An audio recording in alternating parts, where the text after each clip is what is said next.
Gladio Mori is a new physics-based combat game that just released into early access, and in today's video, I'm going to try to help you guys decide if this is the type of game you should spend your hard-earned money on.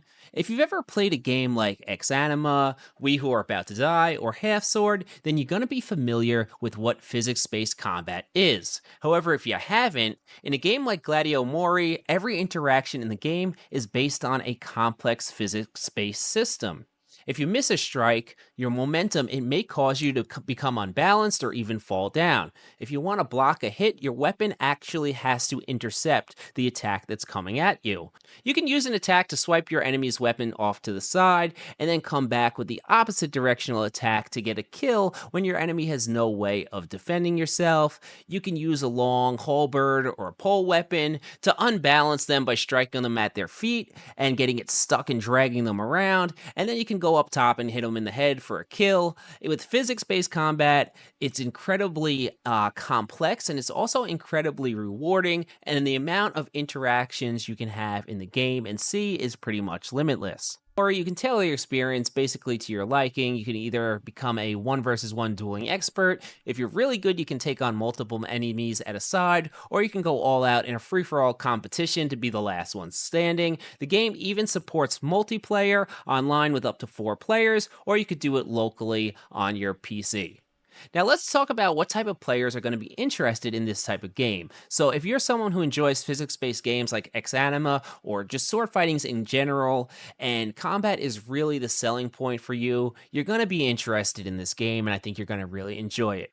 Of the physics-based combat games that I've played, I think Gladio Mori is the easiest to pick up, play, and be able to quickly comprehend and understand what is going on. Many of the physics-based games, they use your mouse to control everything that your blade does, which it can take a very long time to master and become skilled at these games. There's an incredibly high skill ceiling, and even after you play them for a good amount of hours, you can still feel a little bit imprecise because there is so much control. Gladio Mori, it uses 6 directional attacks all bound to a button or a key, and this allows the player to feel a bit more precise in the amount of control that they have over their attacks. Defense is also made a little bit simpler in that you can mirror these attack directions by using a directional block, which again makes you feel like you have more precision and control over what happens in this physics-based game. And I think the combat really shines once these blades start interacting and you see the physics at work, because every clash of the weapons can be different depending on the speed they collide, the part of the blade that they collide with, or even the distance that the strike was thrown from. It can all lead to different interactions. And once these physics come into play where blades start deflecting, weapons hit armor, they hit shields, it makes possibilities open up for where you can apply these physics to come up with solutions and land killing blows on your enemies. And I think to me, that's the fun. It's like a complex puzzle that you need to solve. You see the bodies move in one direction, and then you look to counter and come up with a solution on how you're going to win the fight. It is a hell of a lot of fun, and it's very rewarding. The game also has 17 different weapons with unique move sets, and this opens up the game to even more possibilities of different interactions depending on the weapons that are at play. You have things like katanas and longswords, you have halberds, you have swords and shields. There's an incredible amount of weapons and diversity in the play styles you can use or utilize in this game. And to open this up even further, there is a incredibly powerful, but these custom movesets, they can be shared within the community. And look, that type of animation is well out of my pay grade, but these custom movesets can be shared with the community, and I am sure that people way smarter and more talented than myself will dive into this thing, and they're going to come up with movesets from your favorite movie, video game characters, and even historical HEMA-based combat systems, and you can see them all up online, and you can apply them to your character with one simple click. The game also is going to have multiplayer built into it from day one, and this is either locally split screen or you can do it with up to 4 players online. And this is something that fans of the genre have been asking for as long as I can remember with Half Sword and X-Anima, and this is the first one of these physics-based games to really get this thing in from day one. And lastly, the game, it does give you a nice amount of customization in how you play it. Now, on default, the game is slightly slowed down, which helps players to learn the game and be more calculated in their decisions.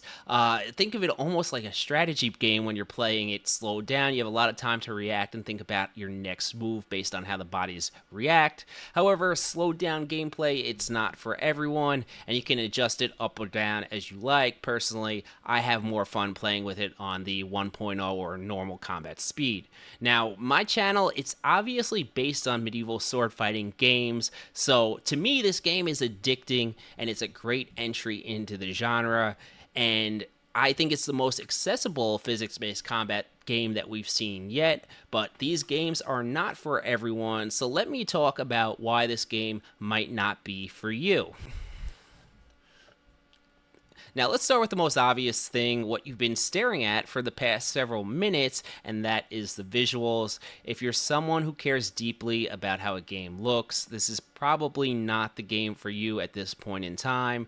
Right now, we just have basically character models with weapons and armor. Now, there are skins planned to make this look better, but this is a low poly looking game, and it's never gonna look like something like Kingdom Come Deliverance 2. It's never even gonna look as realistic as Half Sword. Now, if you don't own a controller to plug into your PC, this also might not be the funnest playing experience. My first load up with the game, I was massively confused trying to control my strikes with my mouse like I would in Half Sword, till I read the tooltip which recommended you play either completely on your keyboard or on a controller. Plugging in the controller, it felt great, and it made it a very enjoyable game to play. I think it feels wonderful on controller. High recommend playing that way. But now, if you had to play this just with a keyboard, using random keys like I and Q to attack, to me, it just feels terrible if you're playing on a keyboard. I'm not a fan of that control scheme. I'm honestly a bit confused on why they don't have a built-in system like Kingdom Come Deliverance where you control your attack direction based on a mixture of mouse movements and left and right clicking. I think that would have played in really nice to give the players another option. And now if this does make it into the release version of the game, it needs to be better explained in the tutorial, but I think this is something they should look to add in because I think the keyboard will alienate players who don't have a controller at hand.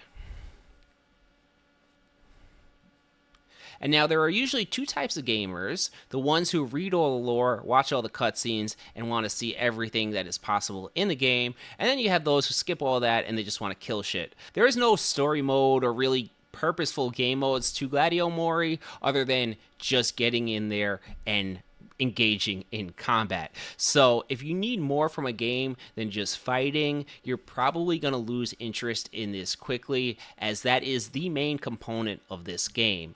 The UI of the game is also, it's functional, but it can be a bit annoying to navigate. Like, I found it a bit unresponsive to deal with on the controller, and I had this kind of weird thing going around where I would go back and forth between my mouse and my controller, navigate the menus with the mouse, and then switch to the controller for gameplay. Now, to me, it's not a huge deal, but I can see after playing this game for 50 hours or something, you could start to get a little pissed off that you got to keep putting the controller down. I just didn't find it that easy to navigate through the UI. It could have been a little bit cleaner and easier and more responsive. So let's get to conclusions here. Is this a game I recommend? 100% yes. I've really enjoyed the game. I found it very addicting, and from a pure combat perspective, this was the most user-friendly version of physics-based combat that I've played yet, and I think it marries the physics-based systems to a more traditional kind of move-based combat system extremely well. And this is the type of combat system I could see a AAA game going with if they wanted to get into a more complex physics-based system that requires an extreme amount of skill. I think it gets rid of, in some ways, the extreme barrier to entry that games like Exanima drama, or half sword half if you want to get into them seriously and play them with some skill. The game also runs extremely well, super smooth, good frame rates, no real crashing or bugs for me, and I think when they call this game early access, it's more because it's not feature complete yet, but the performance, it's on par with what you would expect from a full released version of a game. It runs very well. And now I hope this kind of quick review or just overview of the game helps you to decide if this is the type of game that you should make a purchase on. And if you want to learn more about the game, there is a rumor that the developers are going to be on my podcast, Knights of the Square Tablet, in the next 2 weeks to talk further about the game's design, development, and the game's future. So make sure you subscribe to the channel because this is the place for medieval sword-based gamers. Champ out.